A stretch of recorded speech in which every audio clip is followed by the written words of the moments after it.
Welcome to the EU LCS post-game lobby. I'm already smiling because we have kaSing and Deficio and Kold and Odoamne, as has been his persona throughout the split. It was really funny in his interview again. Silly, let me call it that. I gotta admit, I didn't hear the last 2 minutes because I was chatting to kaSing. He was saying that they were gonna. He was asked a prediction for the match versus G2. He said 3-0. Medic said for Splyce, no for G2, and then it was laughter and hilarity ensued. But it's gonna be much funnier over here. So kaSing, thank you very much for joining me, and also congratulations to your side, a 3-0. Very nice work. I mean, I think considering what we saw like when we lost to Vitality and G2, those games I think actually we could have won, but it was actually on us to like to not play the comp correctly. And basically, we just got really impatient. And I think one game we just tried to rush Nash, and that was just terrible by us because we should know, we're not bad players.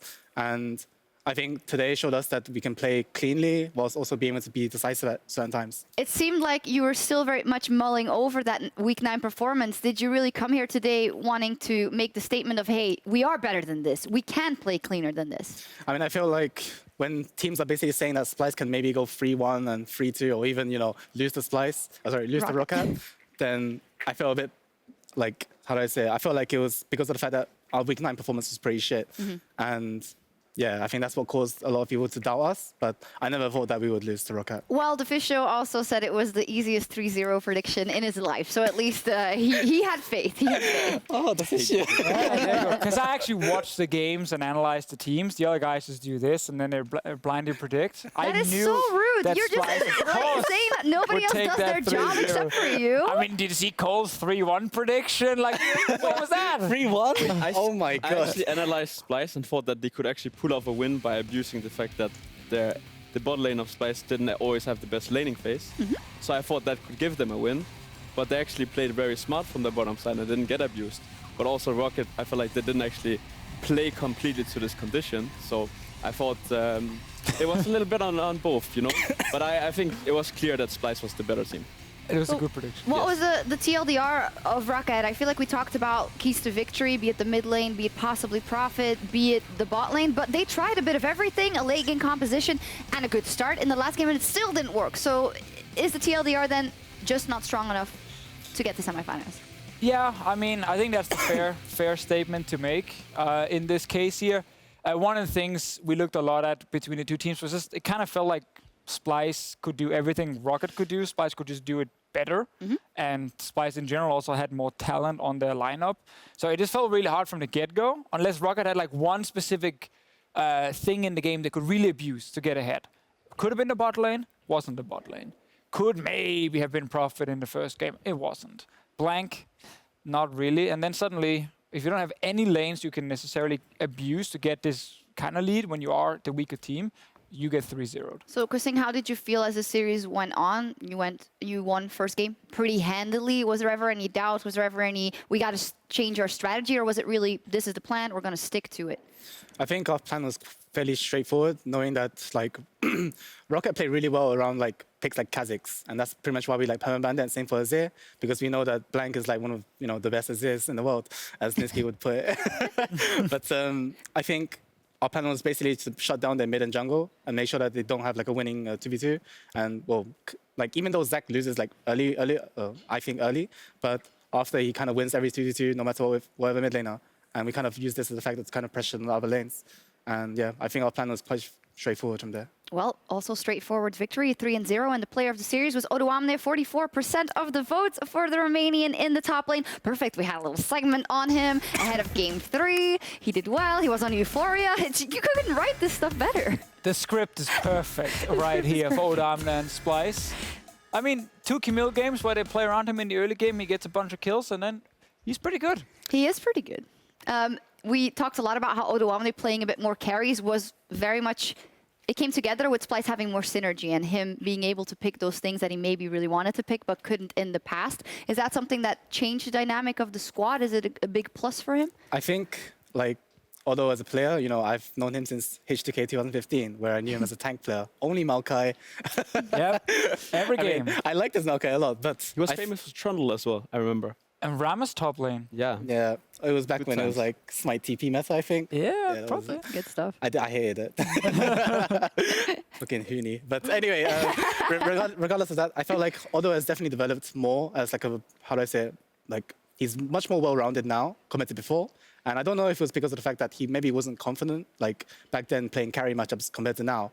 Because I feel like maybe Odoamne as a player has, has improved. Like, I haven't seen him for maybe 2 years or 3 years before that. And I felt he definitely has changed his mindset a lot. And I think because of his mindset change, he's always like trying to strive to be better. And like, no matter what he's playing or like what meta it is, he would like always look to improve. And I really kind of, how do I say it? I find it quite admirable by him.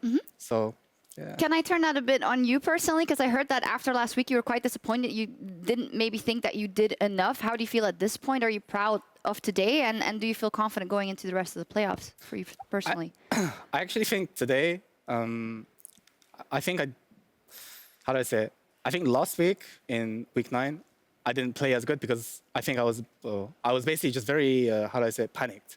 And when you're panicked as a shot caller and a support player, like, you basically, tell your team to just, go somewhere that's just not good. And if you do this, then you basically can't really win a game because of the fact that your team is relying on you. And if you, fail your job, then everyone else will also like die or something. And I felt it was on me today to kind of like make sure that, we calm down, we make sure we do our plan, make sure we play to our win condition. And I think we did that really well today. And why did it be the kaSing effect? We actually debunked that one on EU4. It was the Yanan effect, in fact. Well, maybe it's back. According to kaSing himself. Maybe it's back, see? I mean, I just think if people listen to me, then it's going to be a good game. Oh.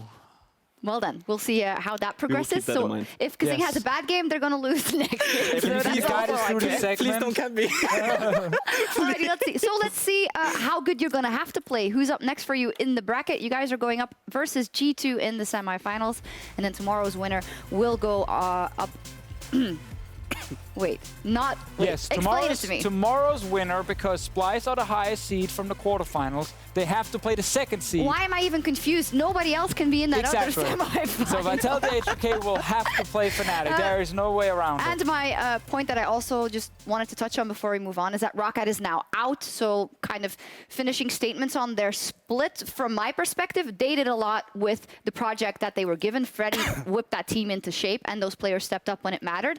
And getting to playoffs is good. They might be very disappointed, but I think Kold, that's an admirable split for them for now. Yeah, I mean, I think if you look back at the split, I think they're super satisfied with the fact that she's getting to playoffs.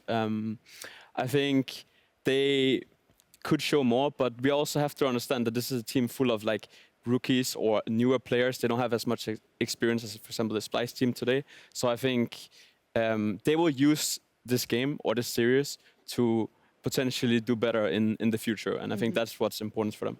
Yeah, great stuff from them. We won't be seeing them for the rest of playoffs, but semi-final Splyce versus G2, which is a rematch of the summer finals of 2016.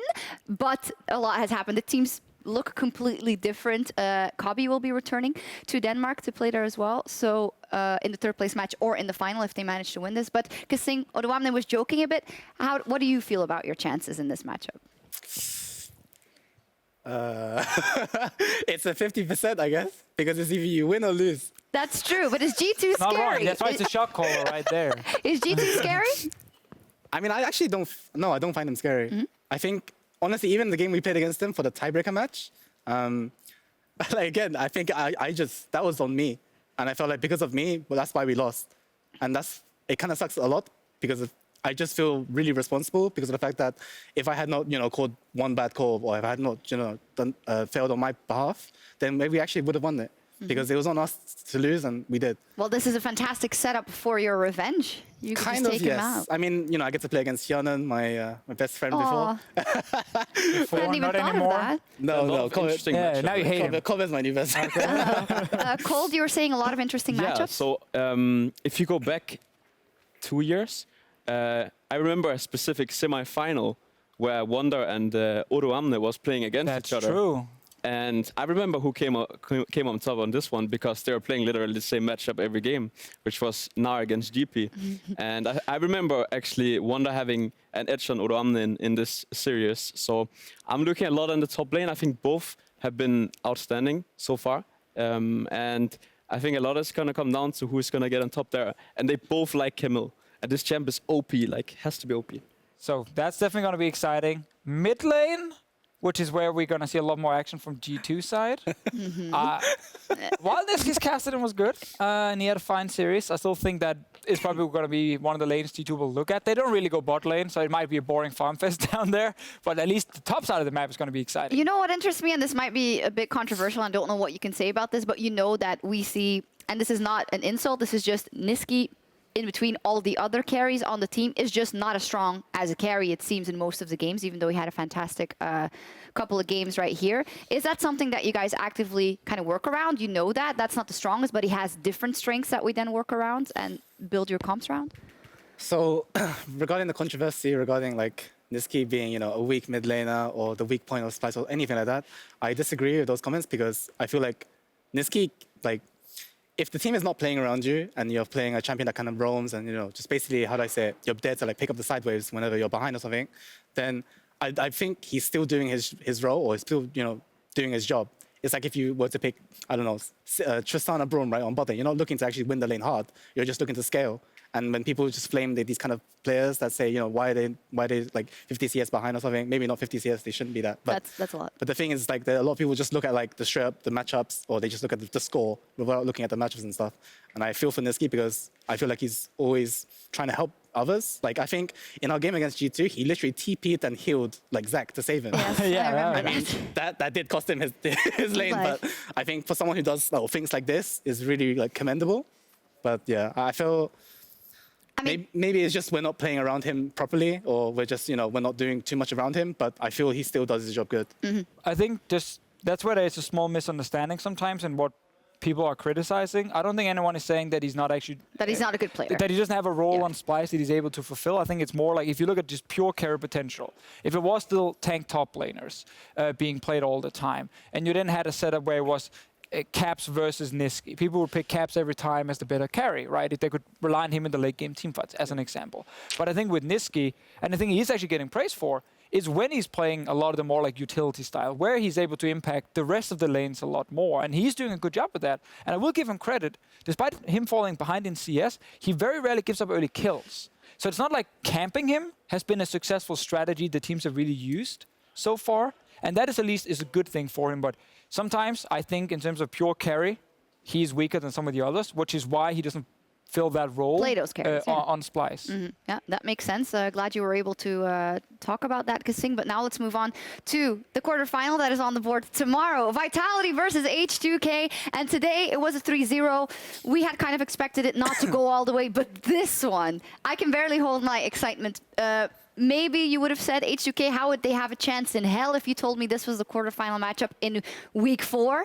But today, Kold, or tomorrow rather, what do you think? It's going to be exciting. So when I looked at the matchup, the difference I saw in today's matchups compared to tomorrow is that the Splyce carries were just stronger than the Roccat carries. But tomorrow we have actually seen both Selfie and Sheriff stepping up big time. So that's why, for me, this matchup becomes more close. And I am not 100% convinced on Vitality as a team in terms of like their macro and how they set up in longer series. So I'm very excited. I think it's going to be close. And I predict H2K is going to win. H2K to win. Deficio also predicts H2K to win. Why is that? Because I can see how H2K's play in the last couple of weeks has amazed many, and they made it to playoffs. But to peg them in a quarterfinal over a Vitality...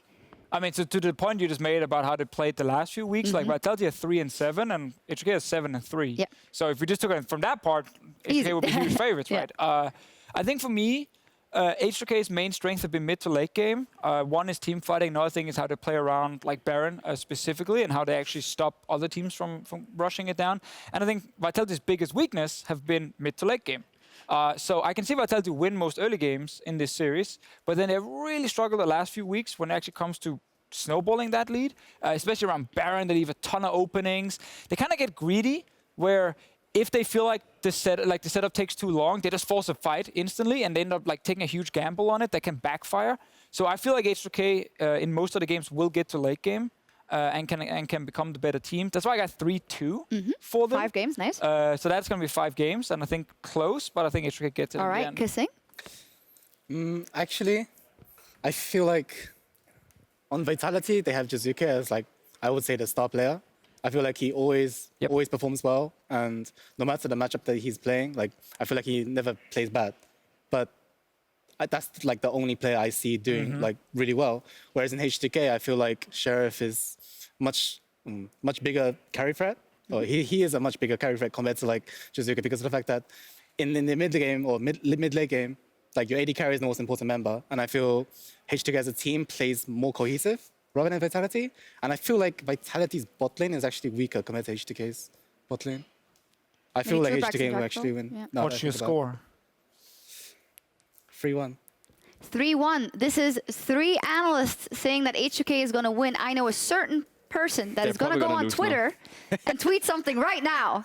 And I think we all know who it is. But talking about Twitter, we also asked you guys to send in some questions for our experts with the hashtag #PingTheLobby. And let's take a look at the first question from De Wonderspons. That's a Dutch word, that's funny. How do you prepare as a player for such an important best of 5 besides scrim and practice in games? So maybe kaSing, let's start with you. How different was it preparing this for the best of 5s as opposed to the best of 1s all split?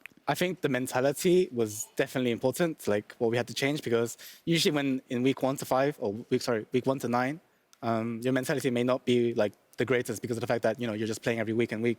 But for playoffs, it's much more like important to know that, that you're trying your best, to know that every single matchup like matters, that you play in scrims. Like you can't just, troll and just like FF20 and blah, blah, blah.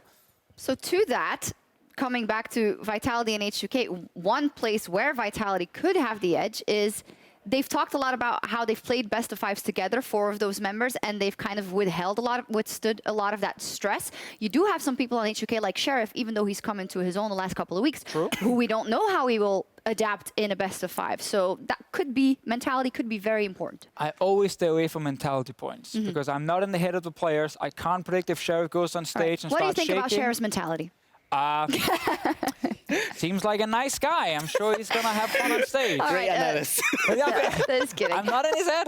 Just kidding. It's also the point of like experience and inexperience. Like some people actually just show up even though they're inexperienced, and then you're being like, oh, yeah, he was inexperienced, but he still showed up. So we will just have to see. I think we can only judge of what he has showed in the split so far, and I think with time, when in the start he was not like exceptional or anything, but he has really shown to step up in the split. So I hope he can continue this and show it in the playoffs. Who on paper is the best of 5 team remaining in playoffs? Ooh. See, I think Splyce are going to be a good best of 5 team, which was one of the reasons we also predicted them to win. Like they bring effectively a second team of just coaches with them that can also help with preparing. And they have a lot of veterans who's obviously done this a lot before and knows how to prepare for best of 5s. They also have kaSing, and if you just listen to him, it's true. And if you just listen to him, I mean, Fnatic. It's like an extension of Peter Dunn in game. If they start losing, is it then because of kaSing? I mean, that's what he said about week 9. Yeah, it was because of me. So that's obviously a little bit of a problem. But I think Fnatic with Youngbuck gets a big advantage than they had last year. Youngbuck has always done really well with drafting, which is going to be a big thing.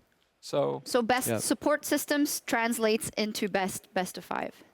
Either that, or if you have Sven and Mithy, but they're not here. So I cry every time. They're not here anymore. We can't really pick them. I do believe Vitality should also be a decent team in a best of 5 because they can play so many different styles, and they have shown to be able to carry from different roles. So have they?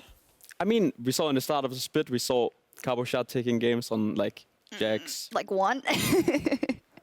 He carried against us with Jax, man. Fair, no. It was brutal. Selective memory. You could easily be right here. I just always felt like if it wasn't Jizuke on a playmaker, Vitality looked super different. Like when they tried to play the scaling comps with scaling mids, they like fell super far behind in some of the games and like had to win against Roccat by like TPing in with a virus to finish the Nexus and that kind of stuff. Like So I agree that they've shown a lot of different picks, which could be super interesting in a best of 5.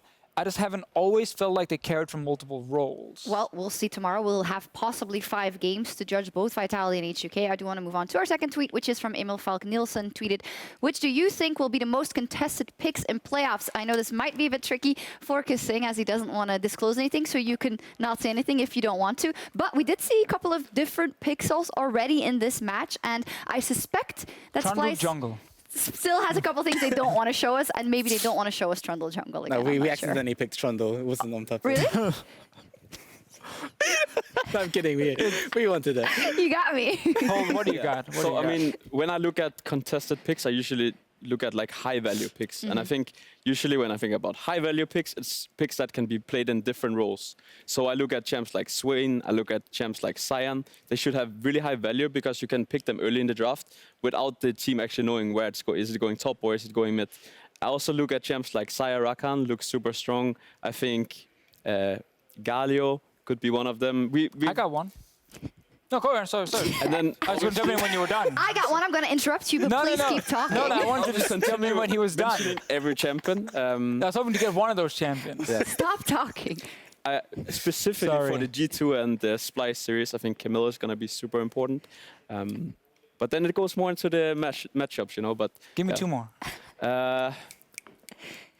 Olaf Ah. is going to be contested, but not a good pick because we in EU are not that good at actually utilizing it. One more jungler. He's green, kind of Yeah. blobby. I think it's Sek. Zac. Yes. Because you know what happens when people play Zac on stage? They just actually looks have, they look really good because they have a really clear engage tool. And if you feel like, oh, I just messed up, you just all right back out. Zac is so forgiving. I So love forgiving, him. I unreal. absolutely love him on stage. But Very highly I'm still contested. looking, like, you can actually pick a lot of champions that will just completely make Sek useless. But we just don't see that very often. That's why so the Zac is so good. Tomorrow, Gilius Zac. He's going to play it all the time. Jankos and Xerxes Zac in the semifinals. Everyone loves Zac, man. Everyone loves it. Everyone loves Zac. So let's take a look at our last tweet sorry. from Anti-Woe tweeted. As a Dane, I would like to ask the two Danes of the lobby a question. Which Dane do you believe will have the largest impact in the semifinals? Well, we already have a couple of ones. We obviously have Caps on Fnatic. We have Cobby on the side of Splyce. Broxa, Wonder. I personally A feel lot like of them. the prediction I made that is completely different to your prediction is going to be most impactful because that makes me win against you. We basically have almost the same predictions. Right. But the Danes. Is it a player or like is it anything? It's a player. Oh. Or any, like what else? It What could be your analysis. Are they or taking a something. pulse on That's the stage? Like, one. what is this gonna be? No, I'm actually looking at Wonder at G2 because I think he's so crucial at carrying the game. Like he is actually the guy that I feel like pulls G2 for the most of the time. So I'm looking at him specifically. I think if he has a bad time against Splyce, then I don't really see G2 winning. So my eyes are on him. Good choice. Wonder. I'm You going to say have a- Caps. Caps. Generally, because most of the Fnatic wins come through him and Reckless at the moment. I think if he plays really well, they remove what is the only early game weakness we've seen from them. Like the teams have really been able to abuse, which is like the camp Caps in the mid lane. Source dies every game anyway, so that's the same. But the Caps one specifically is what has really shut down Fnatic in the past. I think if he plays really well and if Fnatic as a team play well around that, I don't see teams winning against them early. And we know they're going to out-team fight basically everyone with Reckless and Caps. Yeah. Basically, Fnatic's going to win the split, kaSing. They're the favorites, at least. You got to admit, at least. I mean, they are pretty good. Yeah. Like, they have Decent. Reckless, you know. Yeah, that's Yeah. good. They do have Reckless. He's Well not then, Danish, sadly. He's not Danish. We could have said Reckless. Yeah, He was Danish. Swedish, sadly. He lives pretty close. Is that 2 not the hours same away. thing? Oh, okay. He's 2 hours away. 2 hours away from Denmark. You didn't hear that. If not it's the same? Yeah, I know it's not the same thing. And I thought you'd be offended, but you all get along over there. On camera, we cannot get offended by that. Okay. Alrighty. So as we're closing out the first quarterfinal, we also wanted to take a look at the All-Pro team from the regular season because the votes are in. We just talked about Reckless, and it is no surprise that he is in that list. We have Wonder, Xerxes, Caps, Reckless, and Hylissang. So there is a tad of discussion online. They were published today, and the people on Reddit on the forums had a thing or two to say about it, especially about the support role. kaSing, first up, did you think you had to be in the first All-Pro team? I mean, I didn't. I mean, I think I did, but I didn't. Like, I told Peter, my coach, I told him to vote for Hylissang because I thought it wouldn't be. You were wouldn't mess one vote short. Yeah. You could have been. You could have put it tighter. further down. Yeah, I could have told Hylissang to go down there. Or she just But that's not how you vote. That's not how you vote. But I mean, I voted based on, you know, who I thought was good. And I felt like Hylissang was really decent, so. A bit of a discussion we had earlier was, is there really at this point, you know, in times gone by, you could say Mythy, absolutely best support in Europe. You could say Mickey X had his period where he was the best support in Europe. Yellow Star, far gone. But right now, it doesn't feel like there's a clear, this guy is miles above everyone else. It feels really open Yeah. overall. I kind of feel the same about the jungle role at certain times because both the jungle role and the support role are so determined on like how much do you actually provide for the team. It doesn't have to be like what you actually see in front of you. It can also be what you're doing in terms of shot calling, what you can do in terms of like leading the team in game, outside of the game. And as a viewer, you don't see this like as much as like I would see in my team or kaSing would see in his team. So I think it's just super hard to judge. And to bring up like a guy like, for example, Yellowstar, it was because we knew what he provided for the Fnatic team. That's why so many people praised him, and they were like, this guy is so crucial for the victories. And there was a lot of change, like Miffy is out, we are still learning about what the support players are providing for the team. And I think that's what will take some time. I think it's interesting, he says jungle, because for the last couple of weeks, it was pretty unanimous that Sjokz should have that #1 all-pro spot. Do you think someone else should have been there? I mean, it was... No, I think he definitely has shown that he was the guy that performed the best. And I think the jungle role specifically has more tools to shine than necessarily the support role. But like, if you look at the middle of the pack of the junglers in Europe, like it's super hard to tell, like, this guy is better than this guy, or... yeah, exactly. That's where it comes. That's where you need to understand, like, what is this guy providing for his team? And there are different things you can provide. Yeah, it's hard to say. I think just in general, like you could have defended a lot of different first place junglers. Like you could have put Memento there and had a good reason for it. You could put Kold on your list and say because, you know, he didn't have... Unicorns of Love success. Yeah, exactly. Like they actually, as for a team who ended up being last, they actually looked pretty good in a lot of the games. And the early game was mainly carried by him specifically. I'm not saying you had to be #1 or anything, but you could definitely put you on the list and you could actually make a case for it. I think also with top lane, like for me, Wonder was #1.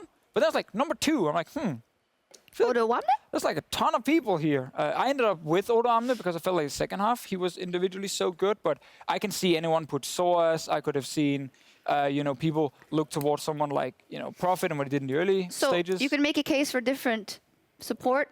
Top, you have a lot, but I feel like ADC and mid are two of them where most people feel unanimous about the picks. Is that correct? Yeah. Rekkles was like by far the highest, right? He had like 90+%, I think. 90+%? I think so. Yeah, something was said like the gap was like insane. I haven't seen it exactly, but... The thing with Rekkles is just we have seen so many games to split where he just literally takes over the game by himself and just being insanely far ahead, killing everyone. Like no other ADC has shown that in the split. I think the only one that comes close for me is like a guy like Kobe, but he has kaSing playing Lulu and Janna for him, you know, like it's kind of... What? I play it because he's good. Not because I know it's good when you make him look better. Comment needs it. Yeah, exactly. He's not carrying. You gotta hold his hand. Sven is also gone, which obviously meant that the AD carry race that we typically saw between Rekkles and Sven obviously wasn't there. I know it's so much conjecture and so hard to say, but if Sven was here this year and he played the way he did last year, is this still a close race? You still gotta give it to Rekkles. Yeah, I think Rekkles. I mean, he did win the summer MVP as well, with Sven still here. So that's true. There we go. Who is your guys' MVP amongst these lads? Yes. That's no surprise. Yes. Who would you guys vote for MVP? I mean, it's obvious, Rekkles. No. Like he's just. We don't want to spoil anything, but I mean, he has a pretty good chance. I feel like it's a pretty race between Caps and Rekkles. Seems like those are the top two. There's probably a lot of people with him. I still wonder if a lot of people put Perks in their list, or people put kaSing in it, or in terms of because like MVP. The thing about MVPs, a lot of it depends on how you value the MVP and what you title. Value. Like, is it leadership you value and the effect he's shown on a team, or is it the individual carry skill you value? And if it is like the effect on the team, like a lot of people have highly praised kaSing for that one specifically. Perks obviously is a mix of two things, where one, the carry potential he showed for at least... No, it's all about the KDA. Split. And then, of course, the KDAs. Actually, he's a bad KDA. He dies a lot. Yeah. So that's not good for him. But then it's also like the impact he has on G2. Well, we'll see in a couple of weeks. We'll also steadily find out the rookie of the split, the MVP of the split, and all that jazz. But not today. But tomorrow, we have a hot best-of-5 on our hands. H2K and Vitality, they square off in our second quarterfinal for a spot in Copenhagen and for a spot in the semifinal. Going up versus Fnatic. That's not a present if you get that. But we'll see. The first game will start at 5 p.m. And as you've heard it already from the guys here, it's going to be a very good one. Most likely 5 games. It should be explosive. Please. Explosive. Hopefully. God Gilius level 2 ganking, level 3 ganking, level 4 ganking. Level 1 ganking. Level 1 ganking. Out of 18 games, only one Vitality game have been slow. Out of 18 games. All the other ones, action. That's what we want. Action tomorrow and more action tonight, because over in the NA LCS Academy, the playoffs are well underway. Cloud9 versus FlyQuest is tonight's matchup. And if you missed any of the games from the quarterfinal in the EU LCS, you can check them out in our rebroadcast after the show in North America. So that will do it from us. Congratulations once again on your semifinal, kaSing. And that will be all from us here in Berlin. We'll see you tomorrow for H2K versus Vitality. Have a great night. Bye.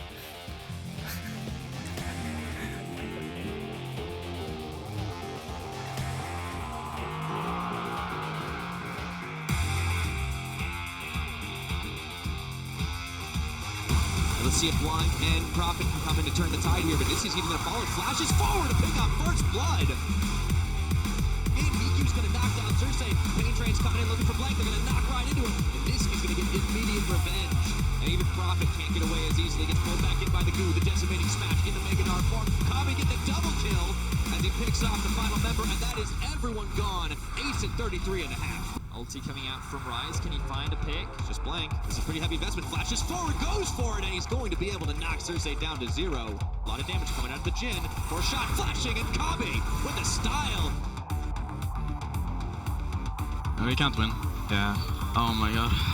But how do we fix it? One tower falls. The second is not long for this world. And it's not even 30 minutes on the clock. Benny and Splyce are flexing their muscles, and we have gone to match point in this quarterfinal. Kami's gonna have to flash. The rockets are out. Nobody's coming to help. Flash is following, heals, everything. The hook, it's not gonna be there. The Jinx EQ, he's overstepped it. Can he stay alive? No summoner spells. kaSing is looking for that auto. The hook comes in. North Scarin's gonna save his carry's life. He's moving, Sven is moving. I bet. Nice back up. Sven is coming out. They're looking to chase down the trundle. The hook is going to catch on top of him. Rocket and rolling. It's Prophet who picks up the kill. But meanwhile, Odoamne taking down the backline, literally escaping his life. Trying to take the fight here to the rest of Roccat. Hextech ultimatum. And he's not going anywhere. Pop did find that hook, but it's not going to go down. The Cosmic Radiance, it's too late. He's going to fall, however.